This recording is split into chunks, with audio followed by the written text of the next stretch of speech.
주님의 은총이 사랑하는 성도 여러분들과 함께 하시길 빕니다. 네, 반갑습니다. 앞뒤로 양옆으로 우리 다 평화 인사 나누겠습니다. 주님의 은총이 함께 하십니다. 반갑습니다. 네.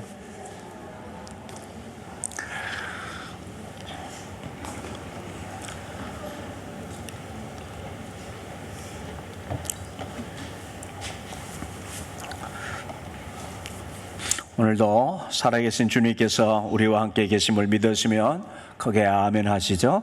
아멘.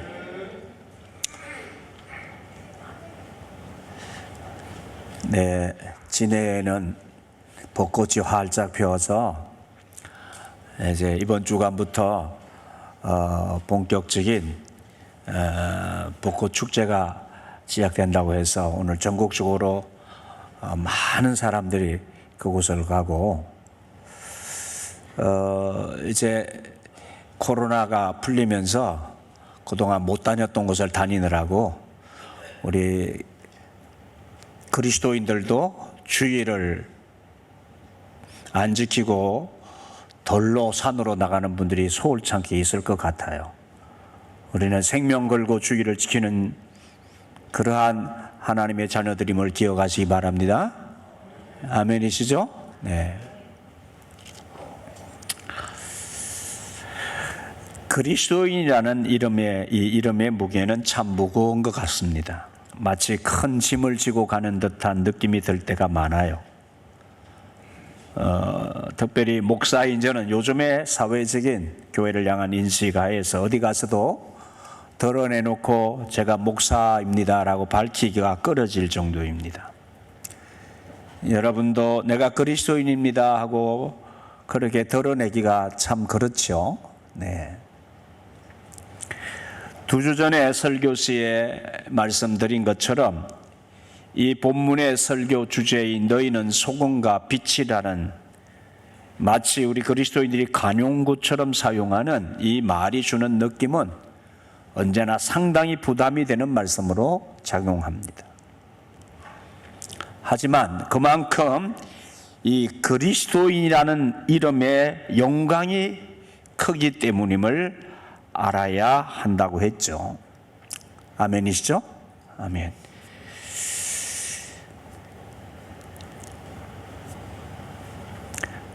존 웨슬리는 지난번에 이어진 이 말씀에서 우리 그리스도교, 기독교를 숨기는 일의 불가능성과 그것이 바로 이 숨긴다는 것이 주님의 의도와 배치된다는 사실에 대해서 말씀을 전합니다. 이렇게 말합니다. 어떤 사람들은 다음과 같이 말할 수도 있습니다.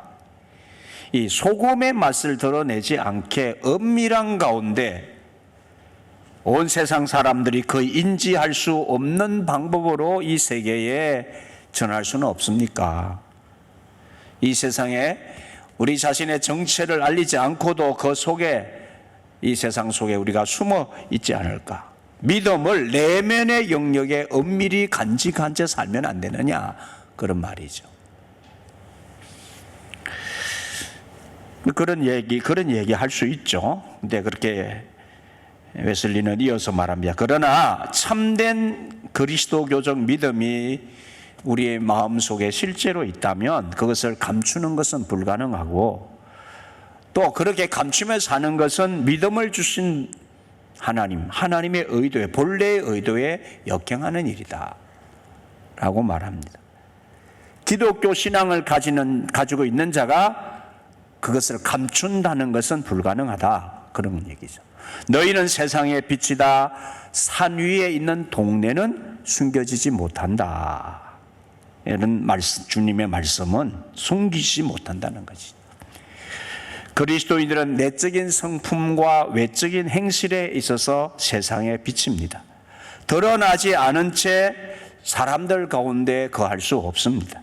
그들과 함께 있는 한 자신의 겸손과 온유 그 외에 다른 성품들을 감출 수 없어요. 빛을 감출 수 없듯이 말입니다. 어둠을 사랑하는 사람은 자신의 행실이 악하기 때문에 무슨 수를 쓰서라도 여러분 안에 있는 참된 빛, 신앙, 이 참된 신앙과 거룩을 가리켜서 어둠이라고 우길 것입니다. 여러분 안에 있는 선한 것에 대해서 악담도 할 것입니다. 그러나 인내로서 끊임없이 선한 일을 행하고 주님을 위해서 모든 것을 온유함으로 견디면서 박해를 받는 가운데서도 평온하게 겸손한 기쁨을 누리고 낙심하지 않고 선으로 악을 이긴다면은 그럴수록 여러분은 이전보다 훨씬 더 세상에 드러나게 될 것입니다. 그렇게 말했습니다. 따라서 이 기독교 신앙을 버리지 않는 한 그 믿음, 그 신앙을 보이지 않도록 감추어 두는 것은 불가능합니다. 불을 끄지 않는 한 빛을 숨겨둘 수 없듯이 말이죠. 숨길 수 있는 믿음, 숨길 수 있는 신앙이라면 그것은 이미 그리스도교가 아니라고 말합니다. 참된 그리스도교 신앙을 감추어 두는 것은 불가능해요. 그렇게 하는 것은 바로 이 우리 그리스도교의 위대한 창시자이신 주님의 교회에 배치된다는 것이죠. 이것은 다음의 말씀에서 분명해집니다. 등불은 켜서 말 아래에 두지 않고 등경 위에 둔다라고 하는 말씀에서 말이죠. 하나님께서 자신의 영광스러운 지식과 사랑을 사람들에게 빛으로 주신 것은 그것을 내 마음속에 감추어 두려고 하는 데 있지 않습니다. 오히려 등경 위에 두어서 집안에 있는 모든 사람들을 비추게해서 밝히 드러내도록 하는 데 있습니다. 이것이 바로 하나님의 의도하신 바라는 것이죠. 하나님은 복음의 소리가 퍼져나가는 모든 곳에 자신의 말뿐만 아니라 행실을 통해서도 복음의 진리를 증거하는 자들을 바로 저와 여러분을 그렇게 두셨다는 거예요. 그들은 어두운 가운데 빛나는 빛과 같은 자들, 우리 그리스도인들은 어두운 가운데 빛나는 빛과 같은 자들이었습니다. 그렇게 우리를 어두운 세상 가운데 불러내어서 그 어두운 가운데 있는 불쌍한 양들을 빛으로 인도하도록 우리를 부르셨다는 거죠. 그런데 이 말씀에 너희가 소금이 되라, 세상의 소금이다, 세상의 빛이다, 빛된 삶을 살아라, 이 말씀에 대한 반론들이 있다는 거예요. 반론들. 그 반론들에 대한 답변을 존 웨슬리는 제시합니다. 자, 몇 가지 반론에 대해 답하겠습니다. 첫째, 반론이 있습니다. 그리스도교가 외적으로 드러나는 것에 있지 않고 마음속에 가장 깊숙한 영혼에 하나님과의 영혼의 합일에 있다는 그런 반론이 있다는 것이에요. 그러니까 외적으로 드러나는 종교는 가치가 없다는 반론이에요. 그리스도교가 기독교의 뿌리가 마음의 영혼의 가장 깊은 곳에 있는데, 근데 그 말은 맞다는 거예요. 외적으로 드러나는 게 아니라 우리의 영혼의 가장 깊은 곳에 우리 기독교의 뿌리가 있다는 것은 맞다, 지당하다. 또한 그리스도교의 뿌리가 하나님과의 영적인 연합이고 사람의 영혼 안에 있는 하나님의 생명이라는 주장은 틀린 말이 아니고 바른 말입니다. 그러나 그리스도교의 뿌리가 진정 마음속에 있다면 반드시 그 마음으로부터 가지가 뻗어나오게 되어 있다는 것도 사실이다. 가지는 그리스도교의 외적인 표식일 뿐만 아니라 본질적으로 그리스도교의 한 부분입니다. 물론 내적 뿌리가 없는 외적 가지는 가치가 없습니다. 하나님께서는 내적인 것이 없는, 내적으로 그리스도와 주님과의 온전한 관계가 아닌 외적인 것을 하나님 기뻐하시지 않습니다. 그런 예배를 기뻐하지 않았습니다. 그러나 그것이 마음속에서 우러나오는 경우에 외적인 열매, 그것은 하나님이 기뻐하십니다. 마음에서 우러나오는 몸의 제사, 그 몸의 제사를 하나님은 요구하시는 거예요. 또 두 번째 반론은 사랑이 모든 것에 우선한다는 주장입니다. 자비심이나 사랑이 우리에게 없다면 우리가 하는 모든 일이나 견디는 모든 것이 영적으로 무익하다는 말입니다. 거기에 대한 웨슬리의 대답은 이렇습니다. 순수한 믿음에서 나오는 하나님과 이웃 사랑이 무엇보다 가장 중요하며 율법을 성취하는 것이고 하나님의 모든 계명이 목적이 된다는 것은 당연합니다. 그렇다고 해서 믿음이나 선행보다 사랑이 우선한다는 의미로 사랑이 전부라는 의미는 아닙니다라고 했습니다. 그러니까 웨슬리는 주님의 말씀은 이 기독교 신앙 믿음은 선행과 사랑, 사랑과 선행이라는 이 관계는 따로 떼어서 이게 무슨 우선순위야 이렇게 말할 수 있는 성질의 것이 아니라는 것입니다. 나눌 수 없는 것으로서 불가분의 관계를 말한 거예요. 내적인 신앙, 믿음과 이 외적인 신앙, 이 외적인 믿음, 내적인 믿음과 외적인 믿음 둘 중에 어떤 한 가지를 취사 선택할 수 있는 게 아니랍니다. 거부할 수 없는 거죠. 같이 가는 거예요, 같이 가는. 하나님께서는 이 두 가지를 창세로부터 함께 묶어두셨기 때문이라고 해요. 동전의 양면과 같은 것이라고 합니다. 주님과 올바른 관계, 내면의 믿음이 우리가 있으면 그 믿음에는 반드시 그게 합당한 선한 열매를 맺는 선행의 삶으로 열매를 맺게 되어 있다는 것이 이게 같이 가는 거예요. 같이.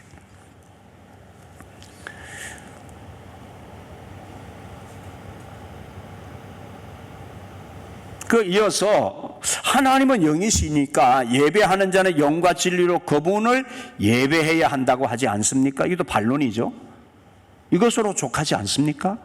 뭐 이렇게 그런데 우리가 세상에서 겉으로 드러나는 이런 행위를 그렇게 강조합니까? 그런 얘기죠. 이것으로 족하지 않느냐? 예, 이런 반론에 대한 답은 이렇습니다. 맞습니다. 영이신 하나님을 영과 진리로 예배한다는 것은 우리의 온 마음과 생각과 영혼과 힘을 다해 그분 안에서 기뻐하고 그분을 갈망하는 것입니다.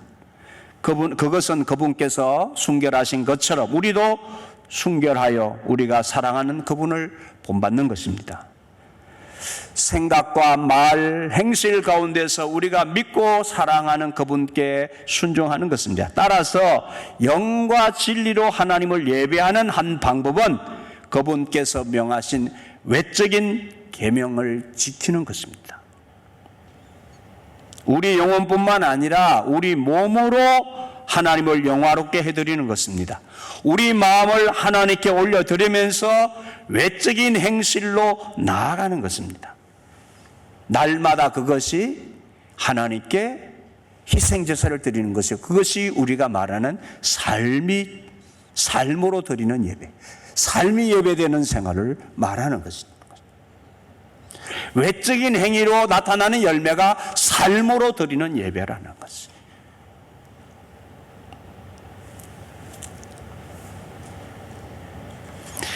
이번 주간에 한 언론사 매일경제신문에 기사가 났어요. 여러분 읽으신 분도 계실 거예요. 이런 내용입니다.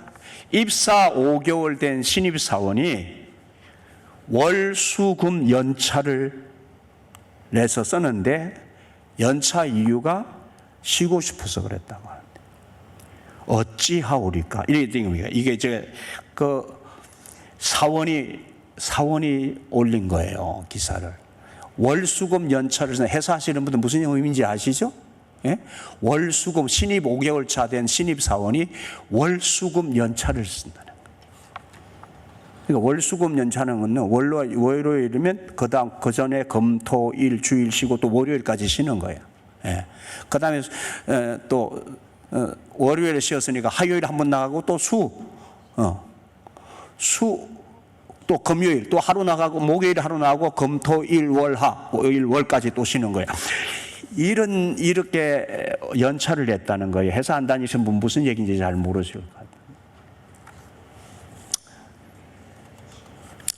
24일 한 온라인 커뮤니티에는 신입사원이 입사하자마자 연차 20개가 있는 줄 알고 자꾸 연차 써요라는 제목의 글을 올라왔다. 글을 작성한 A씨는 10년 넘게 사회생활하면서 월, 수, 금 연차 내는 사람은 한 번도 못 봤다며 신입 사원이 이번 주에 월수금 연차를 냈다고 사연을 써내려갔다. A씨는 이 직원이 지난해 11월 입사하자마자 매달 1회씩 연차를 냈다며 근로기준법을 설명해 줬다고 했다. 근로기준법에 따르면 근속기간이 1년이 안 됐을 경우 연차는 없고 1개월을 모두 채워 근무했을 때만 통상적으로 말하는 월차 하루가 생긴다. 그러나 이런 설명을 들은 뒤에도 해당 신입사원은 휴식을 이유로 월수금 연차를 낸다고 했다고 한다. A씨는 연차를 안 보낼 수가 없었다며 바로 윗사람인 대리한테는 얘기 안 하고 부장한테 직접 얘기했더라. 회사 시스템에 연차 사용을 올려야 하는데 못 올려서 암묵적으로 팀 내에서 쉬게 해줬다고 답답함을 토로했다. 신입사원이 쉬고 싶다기에 쉬라고 한 부장도 답답했을 것이라고도 덧붙였다. 그러면서 A씨는 해당 신입사원과 있었던 에피소드를 전했다. A씨는 이 직원이 회사 옆자리가 비었을 때 전화가 오면 절대 대신 안 받는다며 울리는 전화는 윗사람이 결국 참다가 대신 받는다고 분통을 터뜨렸다. 이 신입사원이 자기 옆자리에 직원이 자리 비면 전화가 오는데 절대 안 받는데 계속 전화가 울리는데도 절대 안 받고 그 상사가 보고 헐다가 답답해서 받는다고. 이게 그 다음에 이게 속된 말로 세상 말로 골 때리는 얘기가 그 다음이에요. 죄송해요. 제가 이런 말 그냥 표현대로 쓰는 거 세상 사람들이 그렇게 쓴다니까 골 때리는 일이라고. 또 거래처를 이제 이 직원하고 거래처를 가는데 해당 신입사원이 차를 타고 출발하자마자 내비게이션 화면 누르더니 자기 휴대전화 블루투스는 그 휴대전화하고 내비게이션 연결시키는 그 프로그램이에요. 블루투스 연결해서 찬송가를 틀더라며. 이 사람이 다름 아닌 기독교인이었다는 거예요. 내가 이 소리 듣고 그냥 내가 넘어질 뻔했어요. 내 머리가 지가 나더라고요. 네? 찬송가를 틀더라며. 주 5일째 회사인데 아주 가끔 토요일에 출근하기도 한다. 그런데 토요일에 가끔 가다 토요일에 근무하는데 그러면 이 친구는 절대 안 한대. 왜? 교회 행사 있다며 무조건 못 나온다고.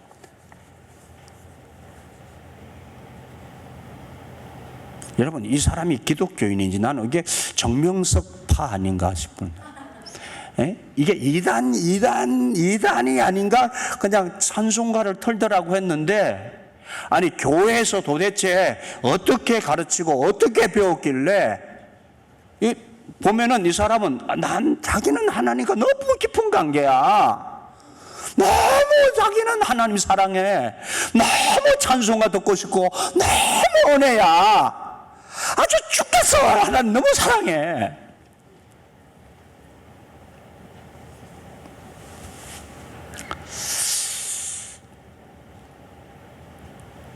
이게 교회에서 뭘 가르치는 거죠 도대체?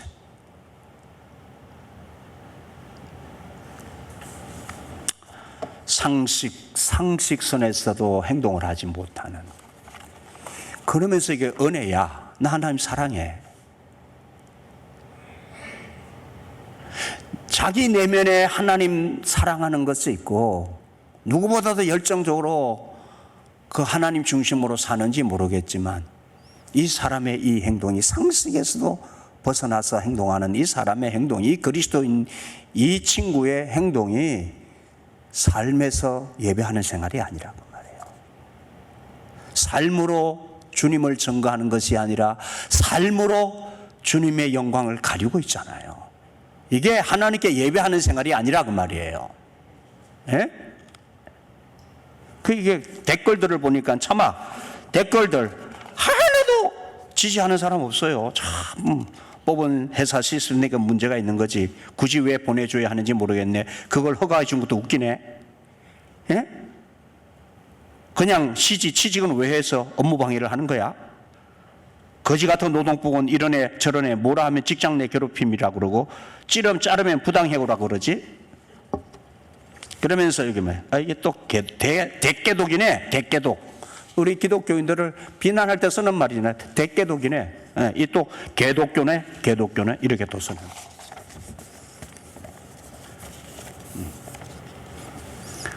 그래서 개독교라는 소리를 듣는단 말이에요. 네?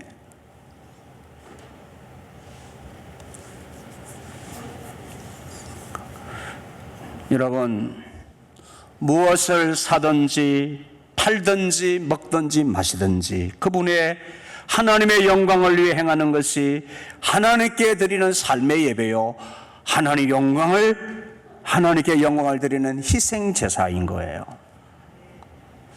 광야에서 홀로 내면으로 기도하는 것만이 영과 진리로 예배드리는 것이 아니란 말입니다. 네.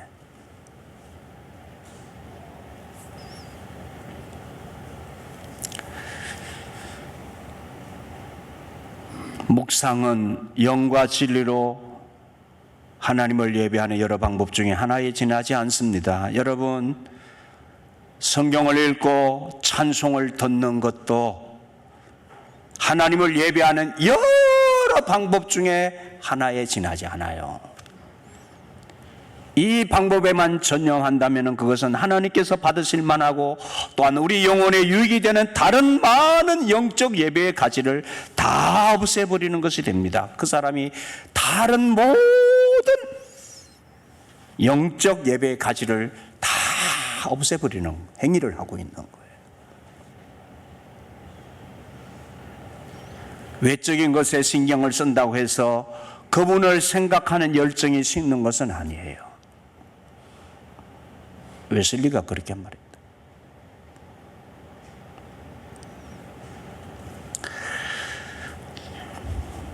그러나 여전히 외적인 선행의 행위에 대한 반론의 소리는 큽니다. 그들은 말합니다. 여러 해 동안 외적인 것 선행을 해왔습니다. 아무런 유익이 없었습니다. 나아진 것이 없으며 도리에 나빠졌습니다.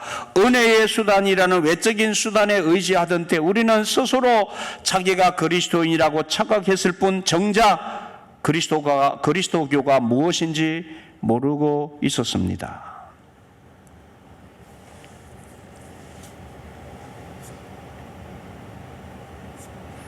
여러분을 비롯한 많은 사람이 하나님의 계명을 그렇게 오용한 것을 인정합니다. 많은 사람이 외적인 은혜의 수단 자체를 궁극적인 것으로 착각한 것이 사실입니다. 그런 외적인 행위 자체를 예수 그리스도에 대한 믿음, 신앙의 본질이라고 생각을 했고 수단을 기독교의 본질로 착각했습니다. 그렇다면 외적인 은혜의 수단을 그렇게 여러분 오용하지 말고 제대로 사용하시라. 네? 내가 찬송하는 거 그런 데서 함부로 사용하지 말고 제대로 사용하라. 예? 그렇게 싸질르듯이 그렇게 그 앉아가지고 내비게이션 그렇게 연결시켜가지고 지가 그 내비게이션 블루투스 연결해가지고 그래서 찬송가 트는, 그래서 그게 자기가 은혜 될지 모르지만 자기가 하는 행위가 무엇인지도 모르고 그렇게 예의 없게 함부로 행동을 하면서 오용하지 말마. 하나님의 은혜의 수단을 오용하지 말아라. 예? 교회에서 모이는 것이 은혜의 수단이에요. 교회에서 모이는 몸에서 여러 가지 일들이 일어날 수 있어요. 그게 은혜의 수단일 수 있어요. 그러나 다른 사람 다 회사에서 5일 근무하느라고 특별한 날 같이 모여서 일을 하는 거 하루 시간 내는, 나는 교회 모임 간다고, 그 은혜의 자리에 간다고, 나는 못한다고, 그따위 짓 하지 말라 그 말이에요. 예? 그 하나님이 다른 은혜를 다 가지를 다 막아버리는 그 자리도 하나님께 예배하는 자리야. 아멘이에요? 예?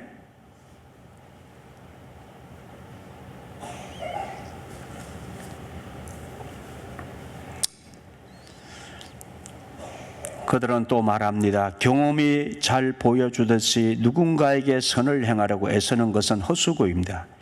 하나님께서 직접 그 일을 행하실 것이기 때문입니다. 선한 사람들의 경우 그들 스스로 직접 하나님의 도우심을 구할 것이고 그분께로부터 직접 받게 될 것이니 그들에게 우리는 필요 없을 것입니다. 악한 사람의 경우에 역시 도움이 필요 없습니다. 주님께서 너희 진주를 돼지에게 던지지 말라고 하지 않았습니까? 하나님이 때가 되면 그들을 심판하실 테니까. 이게 무슨 얘기냐면요, 우리가 선을 행하고 했는데 그 선을 행한 것이 유익이 없더라, 힘 빠지는 일이더라, 사람 안 변하더라, 이런 얘기예요. 그러니까 선한 행위가 우리에게 뭔 필요가 있냐, 하나님 하시면 되지. 하나님 하실 것인데. 악한 사람들, 나쁜 사람이 아무리 해봐도 그것을 선하게 여기는 것도 없고 좋은 소리도 못 듣고 도리어 악을 행하더라. 주님도 그런 사람에게 선한 것을, 복음을, 하나님 말씀을 그런 돼지에게 던지지 말라고 하지 않았느냐, 이런 반론을 한다는 얘기죠. 이건 우리의 경험이 있습니다. 우리 교회 경험이 있습니다. 우리 교회가 아주 오래전에 이곳에 입당해서 얼마 되지 않았을 때에 한 3, 4년간이 정가 되죠. 지역사회를 섬긴다고 점심 식사 봉사를 했어요. 지역 노인분들하고 어려운 분들 오셔서 식사 드시라고. 여성교인들이 땀을 흘려가면서 그냥 몇 년간을 그걸 하는데 점점 지쳐가는 거예요. 왜냐하면 오시는 분들이, 어떤 분들은 우리가 이렇게 봉사를 해서 그렇게 식사 대접을 하는데 아주 잘 갖추었고 멀쩡한 분이 오시는 거야. 그러니까 저분이 저 식사를 대접받아도 될 뿐인가? 우리는 그래도 이게 좀 어려운 분을 돕는다는 뜻으로 하는데, 이런 생각이 또 여성교회에 드니까 마음이 어려워지는 거예요. 또 두 번째는 어떤 분들은 와서 막 그게 호의를 베푸면 나중에 그것이 자기의 권리인 줄 알듯이, 왜 반찬이 이러느니, 왜 잘 안 해준다니, 그러면서 자꾸 불만을 얘기하고 이렇게 되어지니까, 이게 그 더운 날 땀을 뻘뻘 흘리면서 애를 쓰면서 한 끼 대접을 해드리려고 그렇게 정성을 기울여서 하는데, 이 하다가 스트레스를 받는 거예요. 자꾸 힘들어지고.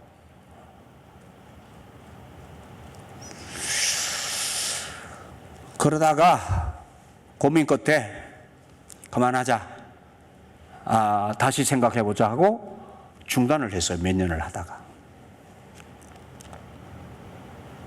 그런 거죠. 비슷하죠. 선한 일을 하는데 돌아오는 게 뭡니까? 사람들이 무슨 변합니까? 그런 얘기예요. 그런 얘기.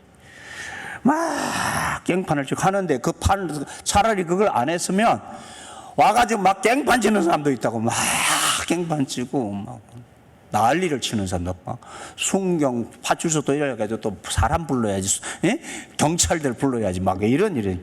차라리 안 했으면 그런 일이 없을 텐데 하니까 또 문제가 생기는 거예요. 또 다른 문제가. 바로 여기에 대해서 웨슬리는 이렇게 말합니다. 제 대답은 이렇습니다. 우리는 그들이 구원을 얻든지 못 얻든지 굶주린 자들을 먹이고 헐벗은 자들을 입히라는 명령을 분명히 받았습니다. 사람의 마음을 바꾸는 것은 하나님께 달려 있습니다. 하지만 그분께서는 사람을 통해 그 일을 하십니다. 우리는 최선을 다해서 우리 몫을 다해야 하고 그 결과는 그분께 맡겨야 합니다. 하나님께서는 그들의 기도를 들으시는 가운데 선한 은사로 서로를 통해 자신의 자녀들을 세우십니다. 그러므로 여러분 앞에 있는 사람이나 개나 돼지에 해당하는 사람인지 어떻게 우리가 단언할 수 있습니까? 그들을 겪어보지도 않고 함부로 판단하지 마십시오. 여러분이 혹시 형제를 얻을는지 어찌 압니까? 우리는 노력했습니다. 죄인들을 돌이키려고 애썼습니다. 그런데 무슨 소용이 있었습니까? 그들의 좋았던 모습은 잠시뿐이고 곧 아침 이슬처럼 사라졌습니다. 이런 그들 자신에게뿐만 아니라 우리에게도 상처가 됩니다. 우리 마음이 사랑 대신 분노로 가득 차게 되었습니다. 그리스도교를 우리끼리만 간직하는 것이 더 나을 뻔했습니다. 이런 볼멘 소리가 나온다는 거죠. 웨슬리 계속 말합니다. 물론 이런 말이 맞을 수도 있습니다. 그대가 선을 행하려고 노력은 했으나 실패했을 수도 있습니다. 그러나 그것이 그리 놀랄 만한 일입니까? 주님께서도 죄인들을 구원하시려고 얼마나 애를 쓰셨습니까? 그런데도 그들은 귀를 기울이지 않았습니다. 어떤 이들은 한동안 그분을 따르기도 했습니다. 그러나 떠났다는 거죠. 그러나 개가 스스로 토한 것을 다시 먹듯이 이전의 삶으로 되돌아가지 않았습니까? 그래도 주님께서는 선한 사역을 중단하지 않으셨습니다. 여러분 그저 명령받은 대로 여러분의 몫을 사명을 잘하면 됩니다. 일의 성사 여부는 하나님의 손에 맡기고 말입니다. 그러나 무조건 하라는 게 아니에요. 그러나 여러분 그 어떤 과정상 어려움으로 인해서 여러분의 영혼은 조급하게 됩니다. 일의 결과에 대해서 자기 자신이 책임을 져야 한다고 생각하기 때문에 그런 마음이 생길 수 있습니다. 그런데 어떤 사람도 거기에 책임이 없을 뿐만 아니라 사실 책임을 질 수도 없습니다. 그러기에 여러분 다시 시도해 보십시오. 다시 시작할 때는 그러나 이전보다는 좀 더 조심해서 해 보십시오. 선을 행하되 조심해서 하라는 거예요. 선을 행하되 덮어놓고 하지 말고 분별해서 하라는 거예요. 내 좋아서도 하지 말고 내가 선한 일을 했네 그거 자랑하고 싶어서 자기 만족을 위해서도 하지 말고 그래서 잘 검토해야 된다는 것입니다. 매번 시도할 때마다 이전보다는 좀 더 주의해서 하십시오. 하나님 앞에서 좀 더 겸손해져서 자기 자신의 힘만으로는 아무것도 할 수 없다는 것을 마음 깊이 새겨두십시오. 여러분 자신의 영혼을 위해 더욱 애를 쓰고 더욱 신사적으로 행동하고 더욱 기도에 깨어 있으십시오. 그리고 좀 더 지혜로워지십시오. 그러니까 우리가 하다가 낙심할 수도 있잖아요. 그래서 선을 행하다가 낙심하지 말지니. 우리 하는 일이 다 사람들에게 칭송을 받는 것도 아니고 순간에 좋은 열매를 다 맺는 것도 아니라 그래도 이 선한 일을 하는 것을 멈추지 말고 지혜롭게 하면서 또 하고 또 하라는 거지.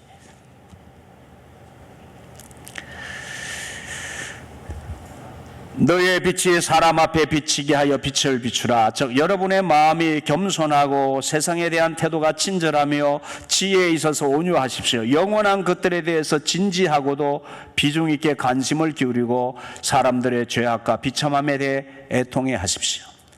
우주적 거룩함을 진지하게 갈망하고 하나님 안에서 행복하십시오. 모든 인류에 대해 부드럽고 선한 마음을 가지고 여러분에게 은혜를 베푸는 가장 높으신 하나님을 열렬히 사랑하십시오. 이 빛을 감추어 두려고 하지 마십시오. 도리어 사람들 앞에 그 빛을 비추십시오. 여러분과 함께 있는 모든 사람에게 여러분과 대화를 나누는 모든 과정에서 그 빛을 비추십시오. 여러분이 모든 사람에게 할 수 있는 모든 선행을 통해 더욱 드러나게 더욱 두드러지게 이 빛을 비추라고 웨슬리는 고면합니다. 너희 빛이 사람 앞에 비치게 하여 그들로 너희 착한 행실을 보고 16절 말씀 기독교를 감추지 않으려는 마음을 품으십시오. 어떻게 하면 그것을 덩경 위에다 놓아두어서 집안의 모든 사람에게 환히 비추게 할 수 있을지를 생각하십시오.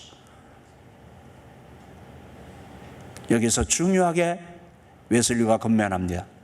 자신에게 칭송이 돌아오지 않도록만 주의하십시오. 여러분의 선행을 보는 사람들이 하늘에 계신 하늘 아버지께 영광을 돌리는 것이 유일한 목표가 되게 하십시오. 내가 선한 일을 했다고 자랑하고자 하는 거야. 내가 잘하고 있다가 우리 교회가 잘하고 있다고 드러내고 내자 함이 아니라 오직 하나님께만 영광이 되게 하라고. 우리를 감추라고. 우리 드러내지 말라고. 아버지께 영광이 돌아가게 하는 것으로서 여러분의 유일하고도 궁극적인 삶의 목표가 되게 하십시오. 그래서 여러분 우리 교회가 늘 자주 사용하는 말이 있어요. 그런 삶이 되었으면 좋겠습니다. 우리의 이 빛된 삶 선행의 삶이 말이죠. 무슨 일을 하고도 우리는 아이고 잘하셨어요. 고생하셨어요. 그러면 우리가 이렇게 말하잖아요. 주님이 하셨습니다. 따라서 하시죠. 주님이 하셨습니다. 네, 이게 주님께서 하셨습니다. 그거 여러분 다른 말이 아니에요. 우리가 하는 모든 선하고 아름다운 일들은 주님께 영광을 돌리는 거잖아요. 내가 한 일이 아니에요. 주님이 하셨습니다. 주님께서 하셨습니다. 칭송받으려고 하지 마세요. 교회에 이래놓고 아이고 수고하셨어요. 너무너무 잘하시네요. 그러면 바로 주님이 하셨습니다. 아멘이시죠? 네.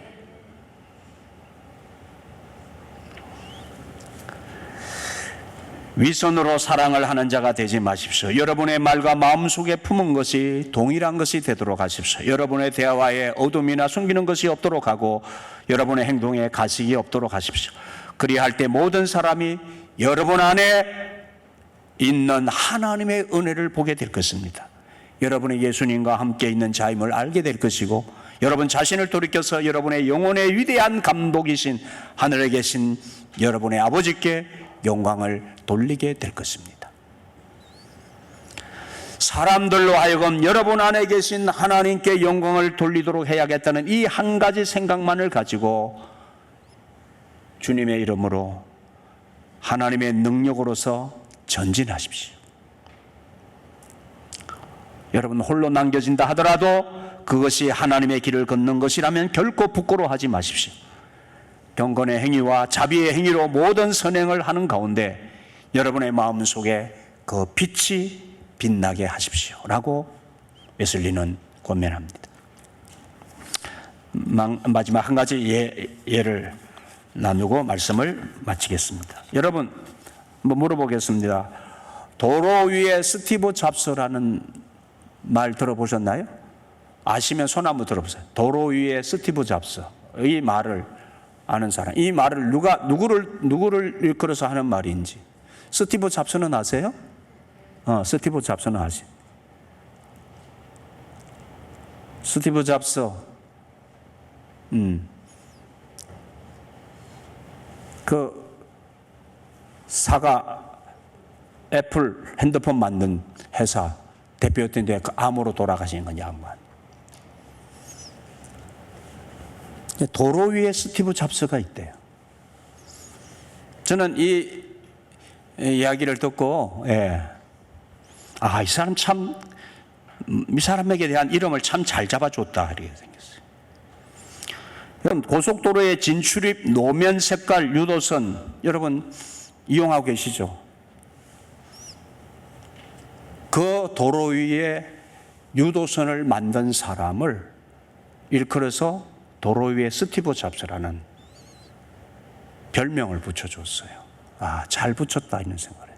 저는 이 고속도로 진출입을 할 때마다 너무 이 유도선이 너무 고맙더라고요.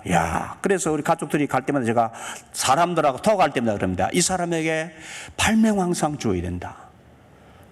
여러분 그런 생각 안 했어요?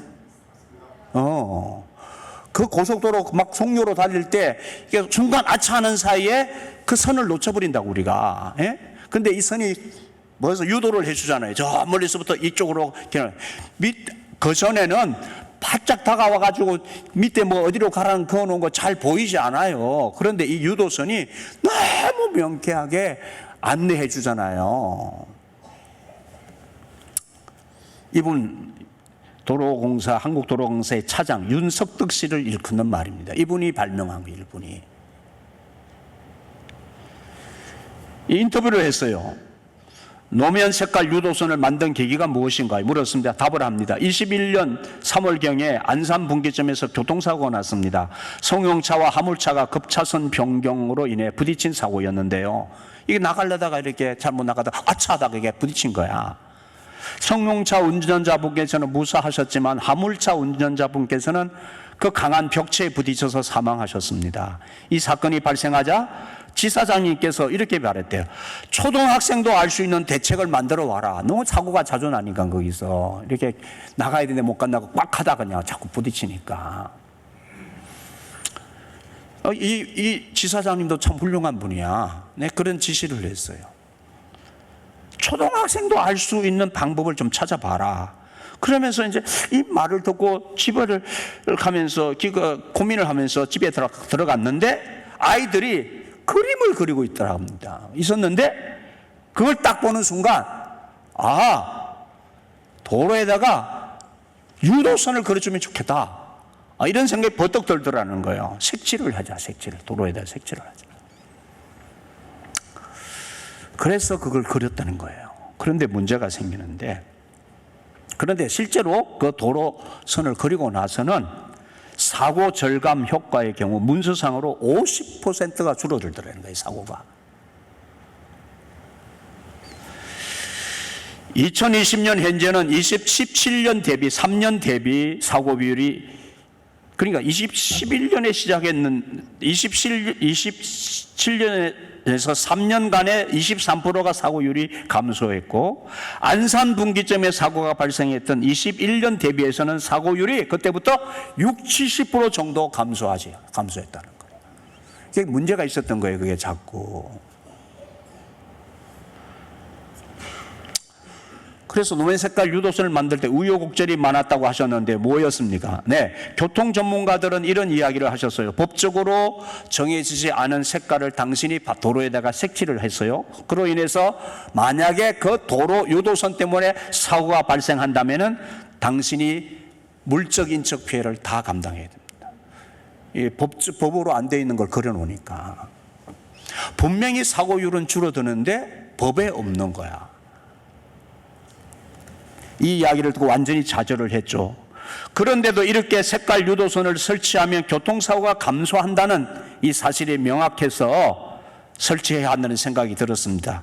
그리고 안산 분기점에서 교통사고 사망자분을 제가 구하지 못했다는 스스로에 대한 자괴감도 있었고, 그래서 부정적인 생각을 넘어서 긍정적인 점을 부각시키면서 결국은 없는 법을 만들었다는 거예요. 이 법을 이제 유도선이 법적으로 들어갔어요. 그런데 이분에게 질문했습니다.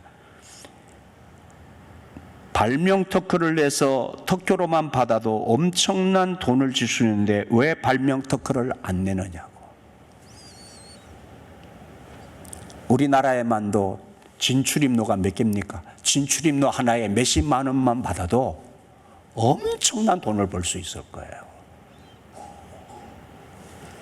그런데 이렇게 말했습니다. 특허 낼 마음 없습니다. 어느 지역, 어느 나라 누구나 다 사용하고 시행해서 사고를 줄이고 생명을 살리는 일이라면 그것으로 족합니다. 이렇게.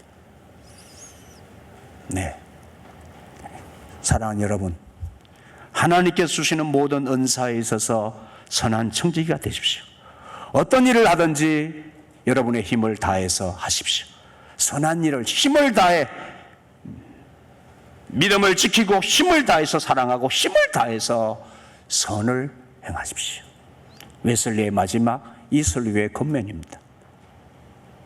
여러분, 우리는 그렇게 이 세상에 나가서 그 선으로 영향력을 끼쳐서 우리의 삶이 예배가 되어져서 우리의 삶으로 하나님께 영광을 돌리는 그런 삶이 되어야함이 마땅하지 않겠습니까? 기도하시죠.